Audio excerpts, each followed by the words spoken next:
আবেলি টাইমটোত কিবা এটা খাবলৈ মন যায় নহয় জানো সেয়ে মই এতিয়া বনাবলৈ লৈছোঁ কাচকলৰ চিপছ কাচকল দুটা ধুনীয়াকৈ বাকলিখিনি গুচাই ল'লোঁ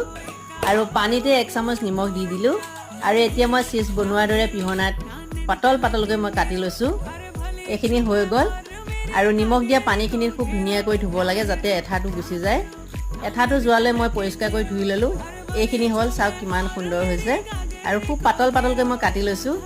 দেখিবলৈ খুব ধুনীয়া লাগিছে আৰু এফালে এখন কেৰাহীত তেল গৰম কৰি ল'লোঁ আৰু এতিয়া অলপ অলপকৈ মই চিপছখিনি তেলত ফ্ৰাই কৰিম চাওকচোন কিমান সুন্দৰকৈ ফ্ৰাই হৈছে ফুলি ফুলি আহিছে